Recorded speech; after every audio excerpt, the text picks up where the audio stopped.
अज्ञा चा अश्रद्धाना चा संशयात्मा विनश्यति नायम लोकम अस्ति ना परा ना सुखम संशयात्मा। किंतु जो अज्ञानी तथा श्रद्धा विहीन व्यक्ति शास्त्रों में संदेह करते हैं वे भगवत भावनामृत नहीं प्राप्त करते, अपितु नीचे गिर जाते हैं। संशयात्मा के लिए लोक परलोक में कोई सुख नहीं है। तस्मात् अज्ञान संभूतम तत् स्थम ज्ञानासिना आत्मना चित्तवैनम संशयम योगम आतिष्ठ उत्तिष्ठ भारत। अतएव तुम्हारे हृदय में अज्ञान के कारण जो संशय उठे हैं उन्हें ज्ञान रूपी शस्त्र से काट डालो।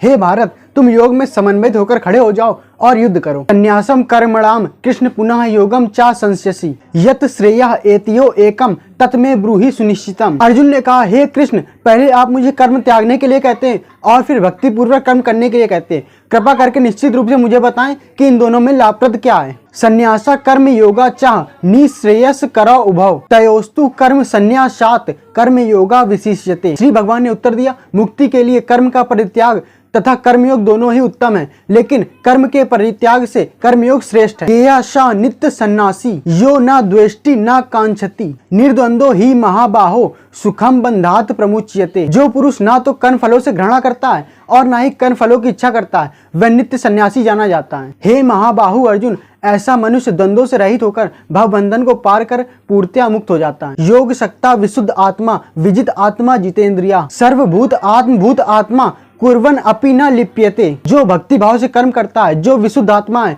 जो अपने मन तथा इंद्रियों को वश में रखता है, वह सबों को प्रिय होता है तथा उसे सब प्रिय होते हैं। ऐसा व्यक्ति कर्म करते हुए भी नहीं बनता। जो कृष्ण भावनामृत के कारण मुक्ति पथ पर है वह प्रत्येक जीव को प्रिय होता है तथा उसे सब जीव प्रिय होते हैं। जिस प्रकार वृक्ष की पत्तियां तथा टहनियां वृक्ष से भिन्न नहीं होती, उसी प्रकार ऐसा व्यक्ति किसी भी जीव को कृष्ण से पृथक नहीं सोच पाता। वह भली भांति जानता है कि वृक्ष की जड़ को दिया गया जल समस्त पत्तियों तथा टहनियों को प्राप्त हो जाता है। जिस प्रकार अमाशय को दिया गया भोजन समस्त शरीर में शक्ति प्रदान करता है। नैव किंचित करोमि इति युक्ता मन्यते तत्वित् पश्यन् श्रवण स्पृशन जिघ्रन् असनन गच्छन् स्वपन श्वसन प्रलपन विसृजन ग्रहण उन्मीशन निमिशन अपि इंद्रियाणि इंद्रिय अर्थेषु वर्तन्ते इति धारयन्। दिव्य भावनामृत युक्त पुरुष देखते सुनते खाते चलते फिरते सूंघते तथा स्पर्श करते हुए सदैव अपने अंतर्मन में यही जानता है कि वास्तव में वह कुछ भी नहीं करता। बोलते त्यागते ग्रहण करते तथा आंखें खोलते बंद करते हुए भी वह यही जानता है कि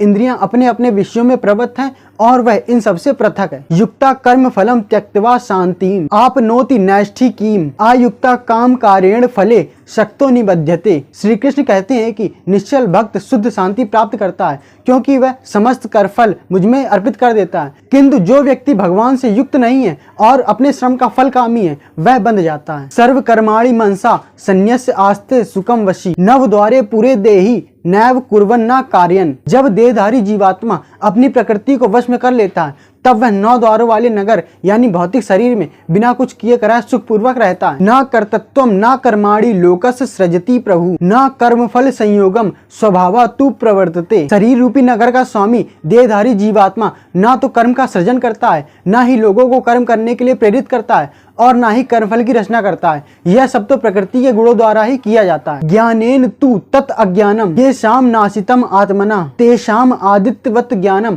प्रकाशति तत्परम। जब कोई उस ज्ञान से प्रबुद्ध होता है जिससे अविद्या का विनाश होता है तो उसके ज्ञान से सब उसी तरह पवित्र हो जाते हैं जिस तरह सूर्य के प्रकाश से सारी वस्तुएं प्रकाशित हो जाती हैं। विद्या विनय संपन्ने ब्राह्मणे गवि हस्तिनी श्रुणी चैव स्वपाके चा पंडिता समदर्शिनी। विनम्र साधु पुरुष अपने वास्तविक ज्ञान के कारण एक विद्वान तथा विनीत ब्राह्मण गाय हाथी कुत्ता तथा चांडाल को समान दृष्टि से देखता है। कृष्ण भावना भावित व्यक्ति योनि या जाति में भेद नहीं मानता। सामाजिक दृष्टि से ब्राह्मण तथा चांडाल भिन्न भिन्न हो सकते हैं अथवा योनि के अनुसार कुत्ता गाय तथा हाथी भिन्न भिन्न हो सकते हैं, किंतु विद्वान योगी की दृष्टि में शारीरिक भेद अर्थहीन है।